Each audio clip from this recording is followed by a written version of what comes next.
여러분 반갑습니다. 오늘 수요 기도의 말씀 함께 나누고요, 또 기도하기를 원합니다. 우리 하나님 말씀 민수기 13장 1절부터 2절 말씀, 그 다음에 26절부터 33절 말씀 함께 교독하고 마지막은 합독하도록 하겠습니다. 주님께서 모세에게 말씀하셨다. 너는 사람들을 보내어 내가 이스라엘 자손에게 준 가나안 땅을 탐지하게 하여라. 각 조상의 지파 가운데서 지도자를 한 사람씩 보내어라. 그들은 곧바로 바라는 광야 가데스에 있는 모세와 아론과 이스라엘 자손의 온 회중에게로 갔다. 그들은 모세와 아론과 온 회중에게 보고하면서 그 땅에서 가져온 과일을 보여주었다. 그들은 모세에게 다음과 같이 설명하였다. 우리에게 가라고 하신 그 땅에 우리가 갔었습니다. 그곳은 정말 젖과 꿀이 흐르는 곳입니다. 이것이 바로 그 땅에서 난 과일입니다. 그렇지만 그 땅에 살고 있는 백성은 강하고 성읍들은 견고한 요새처럼 되어 있고 매우 큽니다. 또한 거기에서 우리는 아낙 자손도 보았습니다. 아말렉 사람은 네겝 지방에 살고 있고 헷 사람과 여부스 사람과 아모리 사람은 산악지대에 살고 있습니다. 가나안 사람은 바닷가와 유단강의 강가에 살고 있습니다. 갈렙이 모세 앞에서 백성을 진정시키면서 격려하였다. 올라갑시다. 올라가서 그 땅을 점령합시다. 우리는 반드시 그 땅을 점령할 수 있습니다. 그러나 그와 함께 올라갔다 온 사람들은 말하였다. 우리는 도저히 그 백성에게로 쳐 올라가지 못합니다. 그 백성은 우리보다 더 강합니다. 그러면서 그 탐지한 땅에 대하여 나쁜 소문을 퍼뜨렸다. 그들은 이스라엘 자손에게 그 땅에 대해 이렇게 말하였다. 우리가 탐지하려고 두루다녀 본 그 땅은 그곳에 사는 사람들을 삼키는 땅이다. 또한 우리가 그 땅에서 본 백성은 기가 장대 같은 사람들이다. 함께 했습니다. 거기에서 우리는 또 네피림 자손을 보았다. 아낙 자손은 네피림의 한 분파다. 우리는 스스로가 보기에도 메뚜기 같았지만 그들의 눈에도 그렇게 보였을 것이다. 아멘. 성도 여러분, 제가 한 2달 전에 설교에서는 이 모세가 고별 설교에서 다루었던 그런 메시지를 함께 나누었습니다. 이 율법과 관련해 가지고 모세가 고별 설교에서 말하고 싶었던 교훈은 이거였습니다. 하나님의 율법은 우리를 옥매는 그런 족쇄가 아니라 우리의 행복을 위한 것이라는 거죠. 왜냐하면 그 율법 안에 하나님의 위대하심, 하나님의 선하심이 들어있기 때문에 기본적으로 이 율법이라는 것은 이스라엘 백성들에게 행복을 주기 위한 하나님의 장치라는 겁니다. 그리고 악인을 심판하기 위한, 임의적으로 하나님께서 하나님 기분 좋을 때 악인을 심판하고 기분이 나쁠 때 악인을 심판하는 그런 것들이 아니고요. 하나님께서는 악인을 심판하기 위한 어떤 객관적인 잣대로 이 율법을 주셨다라는 거죠. 그리고 또 하나, 이 율법을 통해서 하나님은 이스라엘 백성들이 마음을 다하고 뜻을 다하고 힘을 다해서 하나님이 사랑하는 법들을 구체적으로 알려주는 그런 장치이기도 합니다. 또 하나는 이 율법은 겉으로 보기에는 완전함을 추구하는, 요구하는 것처럼 보이지만 우리 현실 가운데 이 율법을 100% 완전하게 지키는 사람이 아무도 없다는 것을 역설적으로 이제 보여주는 겁니다. 우리 자신이 율법을 통해서 얼마나 이 완전함과 거리가 있는 존재인지를 깨닫게 하는 거죠. 그리고 우리의 구원은 오직 하나님으로만 이루어질 수 있다는 것을 이 율법을 통해서 가르쳐주기 위해서, 그리고 그 안에, 하나님 안에 행복이 있다는 것을 하나님은 모세의 이 고별 설교를 통해서 우리에게 가르쳐주고 있습니다.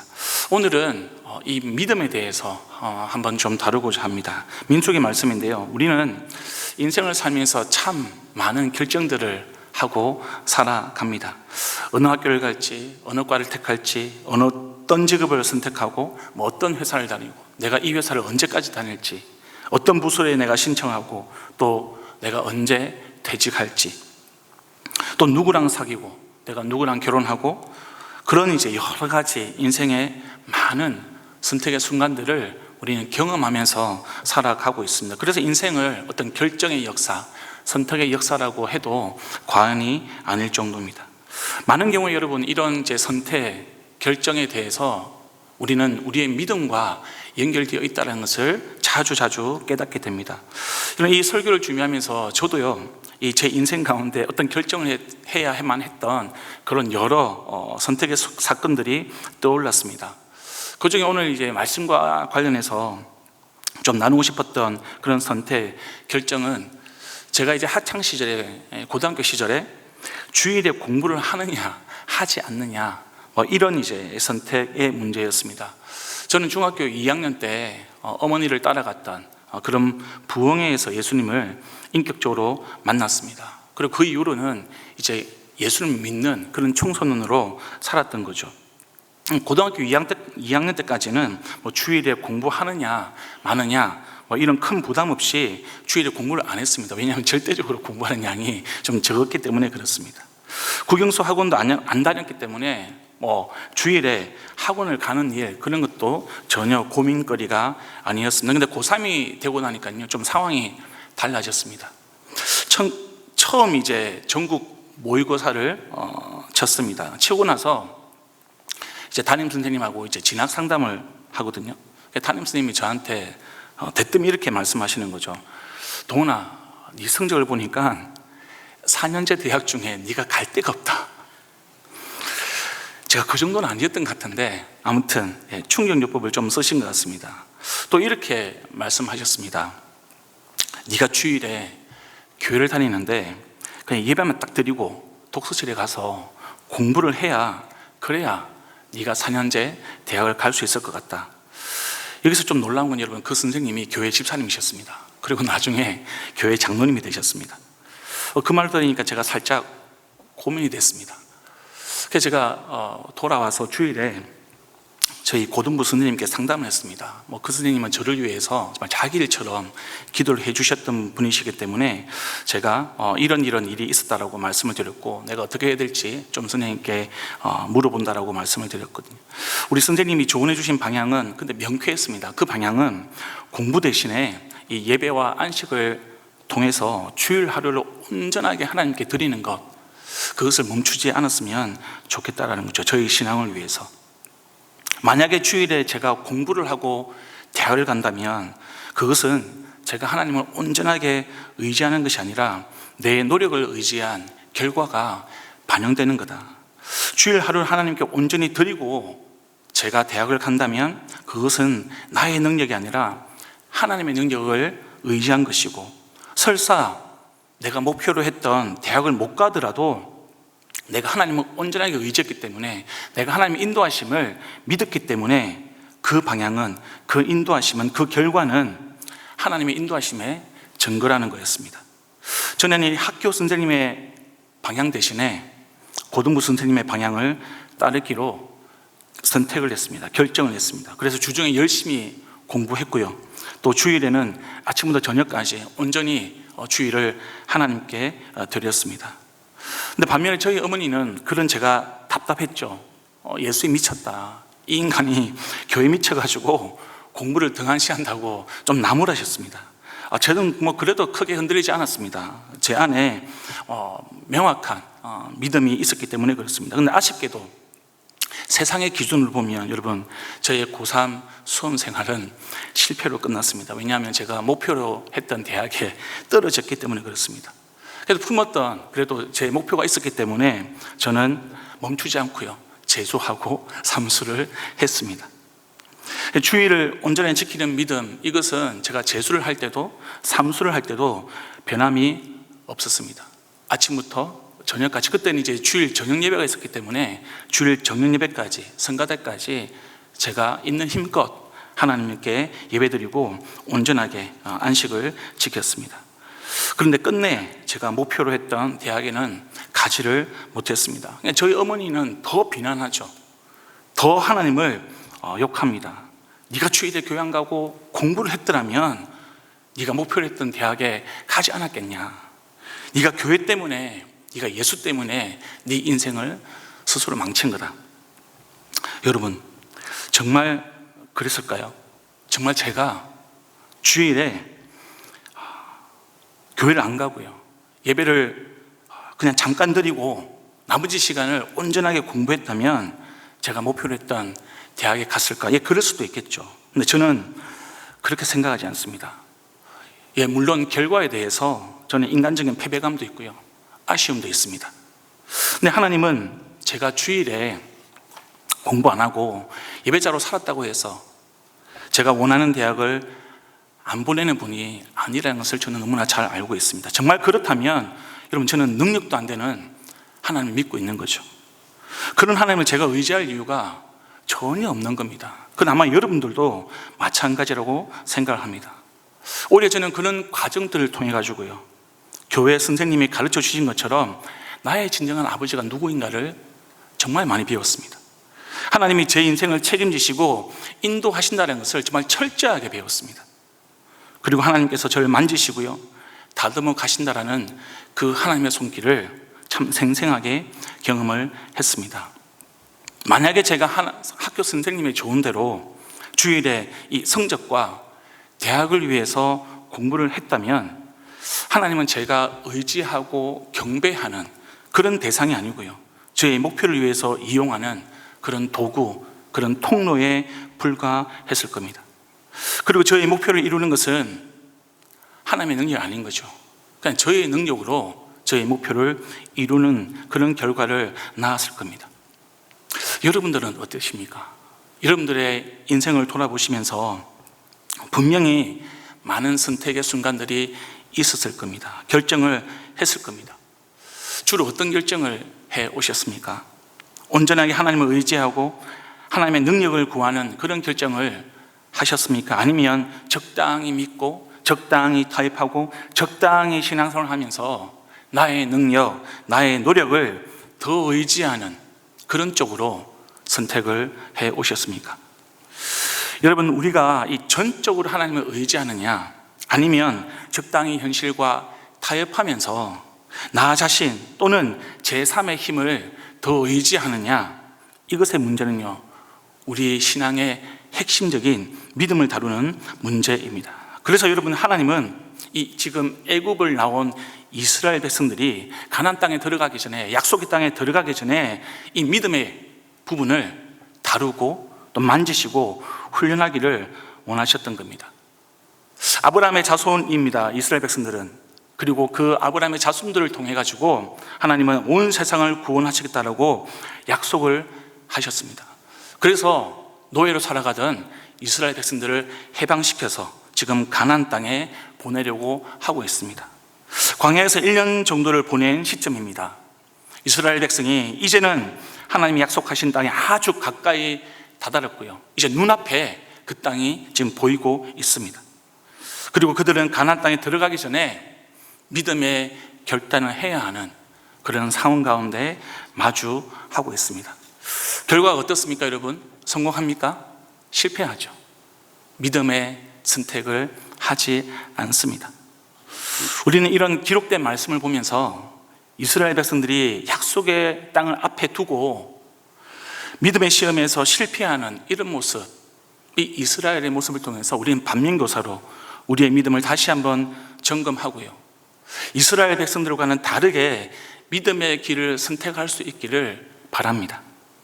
그럼 첫 번째 교훈은 이렇습니다. 우리가 믿음을 잃으면, 믿음을 상실하면, 믿음에서 실패하면 하나님의 능력 대신 자기의 능력을 바라보기 시작한다는 겁니다.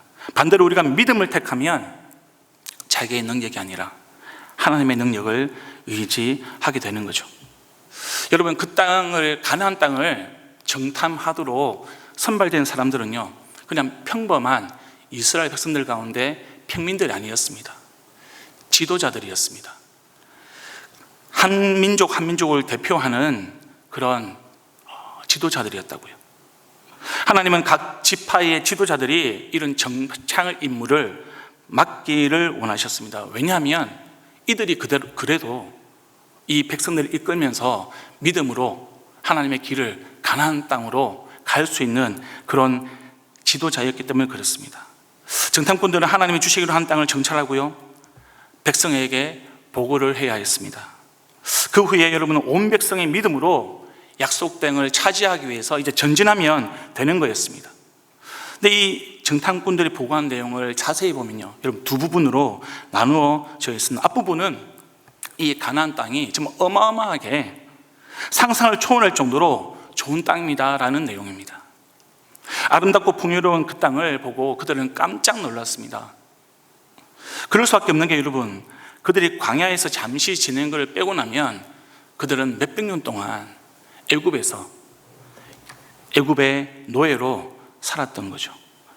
그들은 지금 가나안 땅이라는 그렇게 좋은 땅을 지금까지 본 적이 없던 그런 사람들이었습니다. 그래서 가나안 땅은 그들에게 있어가지고 굉장히 신세계였죠. 마치 저처럼 이 시골에서 서울로 상경했을 때, 이 강남에 갔을 때에 접했던 신세계, 굉장히 좋은 식당에 갔을 때 전혀 한 번도 경험해보지 못했던 그런 신세계의 느낌이 아니었을까, 이렇게 생각이 됩니다. 하나님이 지금 아브라함에게 약속했던 그 약속의 땅이 그들 앞에 있습니다. 굉장히 풍요로운 땅입니다. 근데 안타깝게도 그들은 약속의 땅을 이 눈앞에 두고서도요, 믿음의 결정을 하지 못합니다. 좋은 땅이라고 보고는 했는데 그 보고가 끝나자마자 그들은 왜 그 땅을 우리가 차지할 수 없는지에 대해서 설명하기 시작합니다. 민수기 13장 28절이 그렇지만 이라는 단어로 시작을 하고요, 반전이 있다는 것을 우리는 보게 됩니다. 하나님의 선하신 약속은 사라지고요, 그들은 그 땅을 차지하기 어려운 이유들로 믿음의 자리를 대체합니다.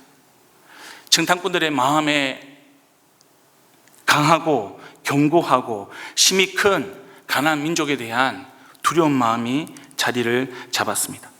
믿음이 흔들립니다. 자신들 앞에 있는 가나안 족속들이 도저히 극복할 수 없는, 뛰어넘을 수 없는 그런 대적자로 보였습니다. 이들은 이전에는요, 하나님의 약속만 바라봤는데 지금은 원수들을 보고 있습니다. 정탐 보고가 여러분 마칠 때쯤 그들의 눈에는 더 이상 가나안 땅의 풍요로움과 아름다움은 없어졌습니다. 반대로 그 땅에 살고 있는 가나안 민족들의 정말 장대한 키, 그리고 불리한 조건들만 보였던 거죠.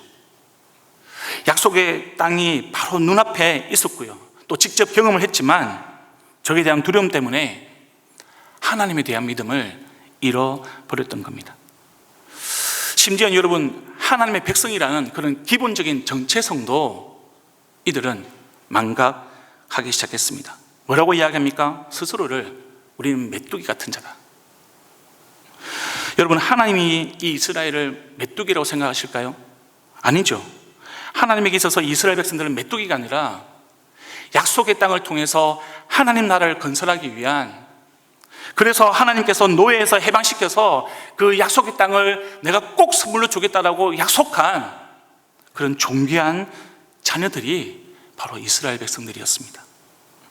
그런데도 여러분, 이 이스라엘 백성들은 가나안 족속을, 이 온 우주 만물을 창조하시고 다스리시고 주관하시는 하나님보다도 더 강하게 생각했던 거죠. 우리가 믿음을 잃으면 하나님의 능력에 대한 신뢰를 잃어버립니다. 우리가 믿음을 잃으면요, 우리 하나님 자녀로서의 정체성 또한 잃어버리게 됩니다. 여러분, 이 점을 우리가 경각심을 가지고 받아들여야 하는 거죠. 우리가 하나님에 대한 믿음을 통해서만 세상을 바라보는 것, 이것이 여러분 우리의 믿음의 잣대이고 우리의 척도입니다. 세상과 우리 자신을 제대로 이해하려면 우리가 믿음이라는 것을 빼놓고서는 이해할 수가 없는 것이죠. 특별히 여러분, 저와 여러분은 예수님을 통해서, 우리의 구원자 되시는 예수님으로 인하여서 지금 이스라엘 백성들처럼 우리의 신분, 우리의 정체성이 완전히 달라졌습니다. 근데 세상 풍조가 우리를 닥칠 때마다, 우리가 그것을 겪을 때마다 내가 누구인지를 잊어버리게 되는 거죠. 기억해 주시기를 부탁드립니다. 우리는 더 이상 어둠 속에 있는 그런 죄인도 아니고요, 이방인도 아니고 반역자도 아니고 우리는 잃어버린 자도 결코 아닙니다. 우리는 하나님의 자녀이고요, 그분의 백성입니다. 변하지 않습니다. 어떤 상황에서도 절대로 변하지 않습니다. 이 믿음을 붙들고 사는 성도 여러분, 세상에 주려는 두려움을 뚫고요, 주님이 주시는 약속의 땅 가운데, 그 부르심의 땅 가운데, 우리 삶의 현장 가운데 믿음으로 우뚝 서 주시기를 주님의 이름으로 부탁드립니다.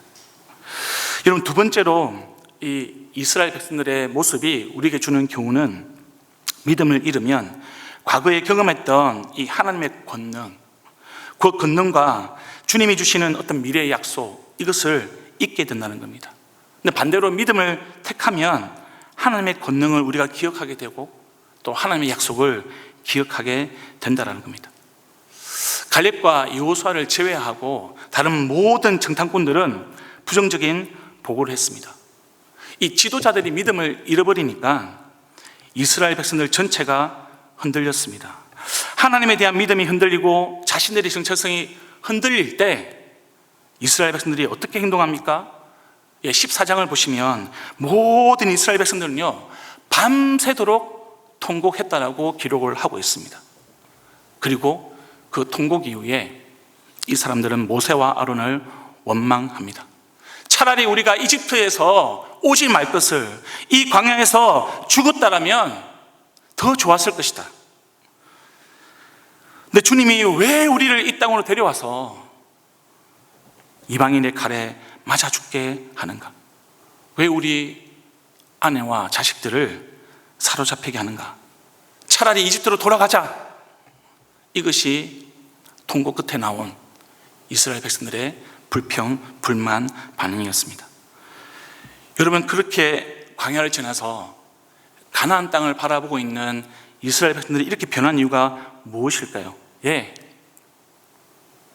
가나안 땅을 바라보니 하나님보다 그 가나안 땅에 살고 있는 족속들을 더 크게 보니 그동안 행하셨던 하나님의 역사, 하나님의 기적, 그리고 하나님께서 주신 그 약속의 미래를 잊어버렸던 거죠. 더 이상 믿음이 작동하지 않는 겁니다. 객관적으로 보면 이스라엘 백성이 가나안 민족을 이기는 것에 어려워 보입니다. 이것은 여러분, 우리가 어쩌면 매일매일 마주하는 현실과도 같습니다. 우리의 힘으로 세상의 시험과 유혹과 공격을 물리치는 것 대단히 어렵습니다. 여러분, 그렇게 보일 뿐이라는 것을 우리는 잊어서는 안 됩니다. 사단은 언제나 그렇듯이 여러분, 그리고 이스라엘 백성들을 시험하듯이 저와 여러분에게도 동일하게 시험을 합니다. 그 시험이 무엇입니까? 우리의 대적과 우리의 상황과 우리의 고난과 우리의 시험이 하나님보다 더 크게 보이게 만드는 것, 그것이 사단의 전략이죠. 그 전략에 지금 정탐꾼들이 넘어가 있는 겁니다. 믿음의 길을 선택하는 해결책, 그것은 무엇일까요? 성경은 명확하고 돌아가지 않습니다. 하나님께서 자신의 언약을 어떻게 이루어 가시는지를 기억하는 것, 그분의 행하신 역사를 나의 역사로 기억하는 것, 그것만이 우리가 그 사단의 시험을 이길 수 있는 유일한 길입니다. 그리스도라는 존재는요, 현실이 일어나는 그런 일들을 바라보게 될 때 예수님이 행하셨던 그 역사, 예수님이 걸어가셨던 그 길을 우리가 비추어서 그 관점에서 세상을 바라볼 수 있는 사람이어야 합니다. 저와 여러분의 그리스도인이라면 저와 여러분의 시선이 예수님의 관점이 되어야 하는 것이죠. 세상을 바라볼 때 사람의 눈이 아니라, 더 이상 세상의 관점이 아니라, 세상의 풍조가 아니라 하나님의 관점, 예수 그리스도의 관점으로 우리가 세상을 바라볼 때 그것이 믿음의 눈이라는 것을, 믿음의 삶이라는 것을 우리가 기억해야 하는 겁니다. 근데 그것이 쉽습니까? 쉽지 않습니다. 예수님을 따라다녔던 12 제자도요, 예수님이 죽고 난 이후에 뿔뿔이 흩어졌습니다. 3년 동안 동고동락하고 예수님의 수많은 기적과 수많은 예표를 봤음에도 불구하고 그들의 믿음이 흔들렸습니다. 성경이 우리에게 가르쳐주는 것은, 그래서 믿음의 공동체가, 그래서 예수 그리스도의 몸인 교회가 중요하다는 것을, 그 안에 머물러야 한다는 것을 우리에게 가르쳐주고 있는 것이죠. 우리의 믿음이 어디서 자라나고 우리의 믿음이 어디서 훈련받습니까? 믿음의 공동체입니다.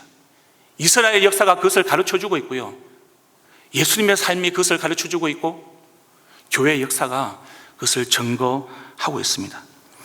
그래서 여러분, 우리가 세 번째로 이 이스라엘 백성들을 통해서 깨달아야 하는 교훈은, 우리가 믿음을 잃을 때 우리를 위해서 강구하는, 우리 위해서 중보하는 신실한 공동체 안에 있을 때에 우리가 회복될 수 있다는 겁니다. 우리의 믿음이 온전한 궤도로 다시 돌아올 수 있다는 것을 우리는 꼭 기억해야 합니다.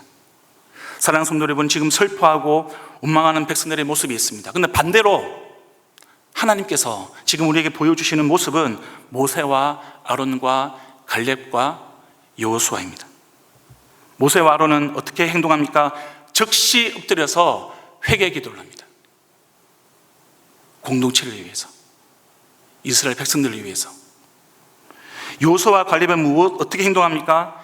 자기 옷을 찢습니다. 누구를 위해서요?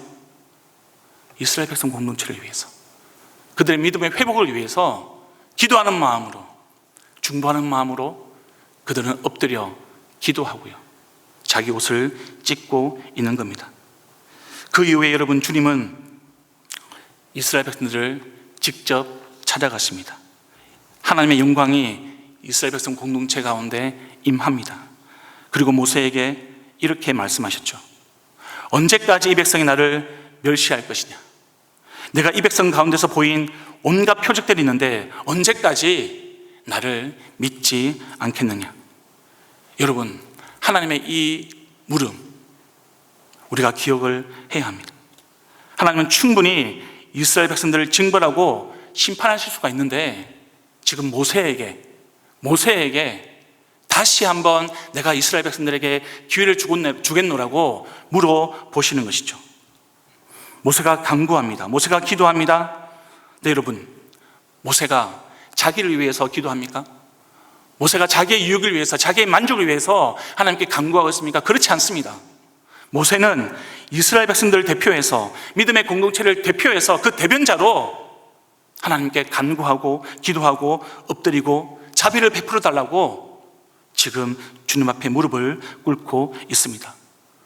도대체 무슨 근거로 모세는 주님께 이렇게 간절하게 이스라엘 백성들을 대변해서 간구하고 있는 걸까요? 민수기 14장 18절부터 20절 말씀인데 우리 함께 읽어보도록 하겠습니다. 시작.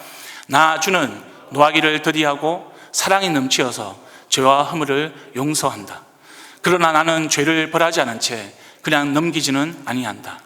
나는 아버지가 죄를 지으면 본인뿐만 아니라 자손 3사대까지 벌을 내린다 하고 말씀하셨으니, 이집트를 떠날 때부터 이제까지 주님께서 이 백성을 용서하신 것처럼 이제 주님의 그 크신 사랑으로 이 백성의 죄를 용서하여 주시기 바랍니다. 주님께서 말씀하셨다. 너의 말대로 용서하겠다. 여러분, 우리가 이 구절에서 주목해야 할 단어는 사랑입니다. 그냥 사랑이 아니고 그 크신 사랑입니다.